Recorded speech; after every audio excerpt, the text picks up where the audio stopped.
Hoje então a gente vai ler o Príncipe Mendigo. Então vamos lá.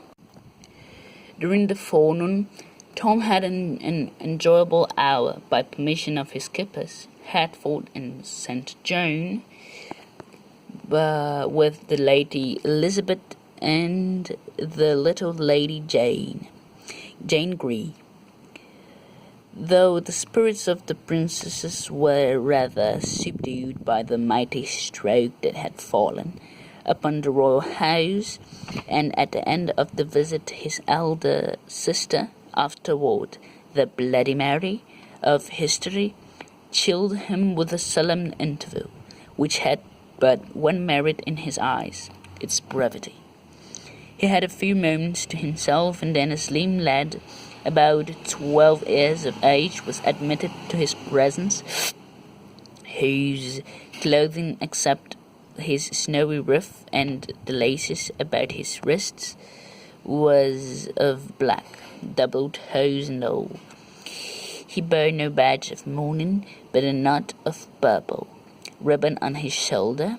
He advanced hesitatingly, with head bowed and bare, and he dropped upon one knee in front of Tom.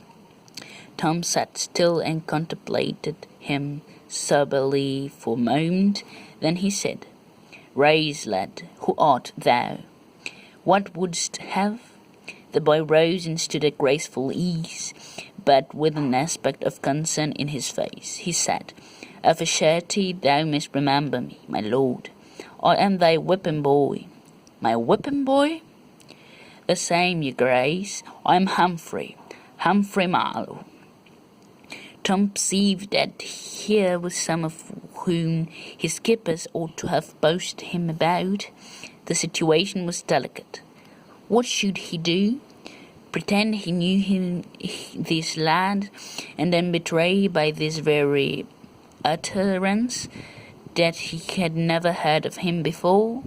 No, that would not do.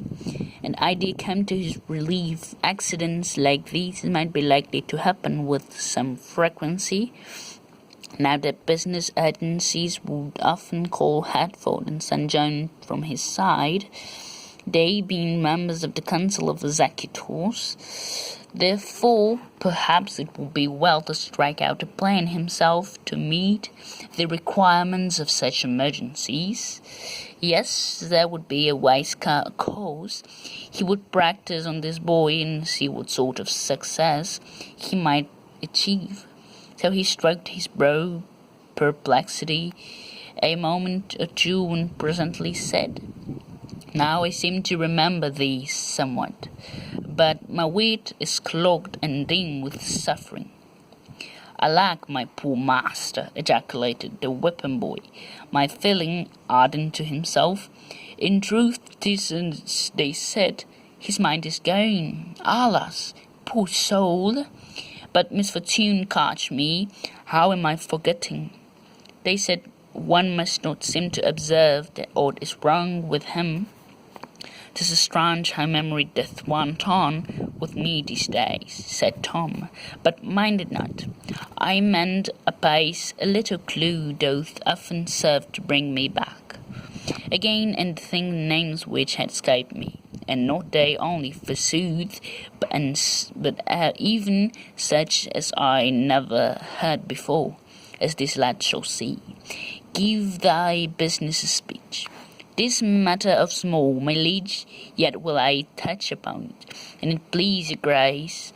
2 days gone by, when your majesty faltered thrice in your Greek in the morning lessons, dost remember it?"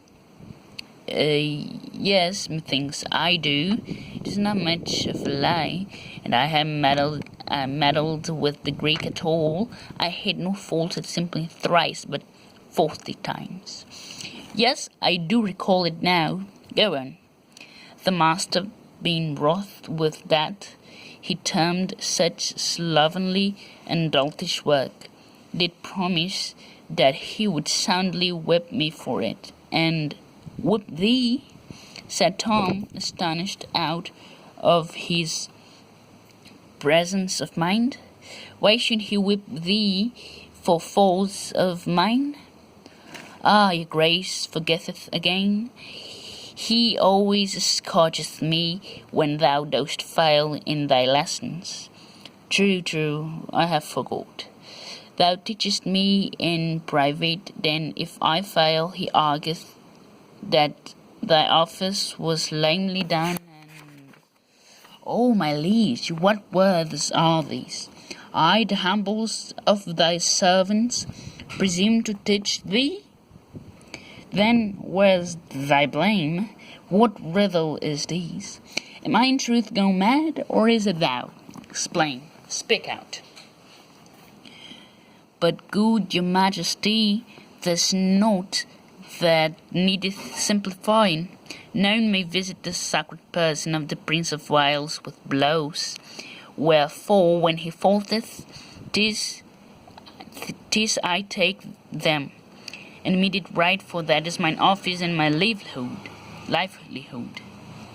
Tom started at the tranquil boy, observing to himself, Lo, it's a wonderful thing, a most strange and curious trait. I marvel they have not hired a boy to take my combings and my dressings for me. Would heathen they would, and they will do this thing.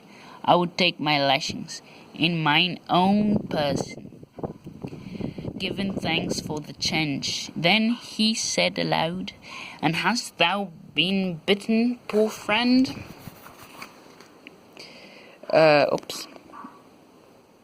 Has then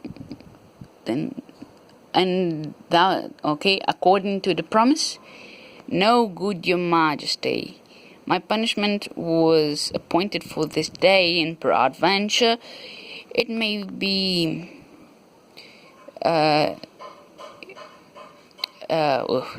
be annulled as unbefitting the season of mourning that has come upon us.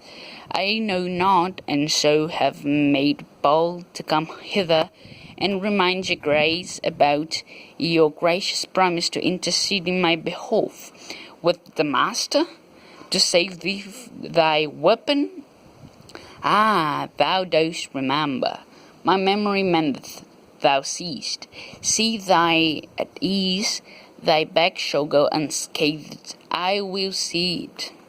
Oh, thanks, my lord, cried the boy, dropping upon his knee again. Mayhap I have ventured far enow, and yet, seeing Master Humphrey hesitate, Tom encouraged him to go on, saying he was in the granting mood. Then will I speak it out, for it lieth near my head. Near my head. Sith thou art no more Prince of Wales, but King, thou canst order matters as thou will, with none to say thee nay. Wherefore,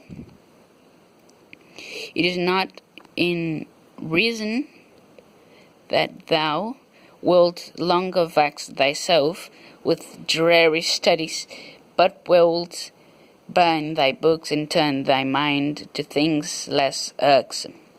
Then am I ruined, and mine orphan sisters with me? Ruined? Pray thee, how? My back is my bread. Oh, my gracious liege, if it go idle, I starve, and thou seest from stud mine office is gone. Thou need no whipping, boy. Do not turn me away. Tom was touched with this pathetic distress. He said, with the right royal burst of generosity, Discomfort thyself no further, lad. Thine office shall be permanent in thee and thy line forever. Then he struck the boy a light blow on the shoulder with the flat of the sword, exclaiming, Rise, Humphrey Marlowe, hereditary grand whipping boy, to the royal house of England. Banish sorrow. I will betake me to my books again and study so ill that they must in justice treble thy wage. So mightily shall the business of the office be augmented. The grateful Humphrey responded fervidly, "Thanks, O most noble master. This princely lavishness doth far surpass my most distempered dreams of fortune. Now shall I be happy all my days, and all the house of marble after me." Tom had wit enough to perceive that here was a lad who could be useful to him. He was delighted to believe that he was helping in Tom's cure. For always, as soon as he had finished calling back to Tom's diseased mind, he various particulars of his experiences and adventures in the royal schoolroom and elsewhere about the palace. He noticed that Tom was then able to recall the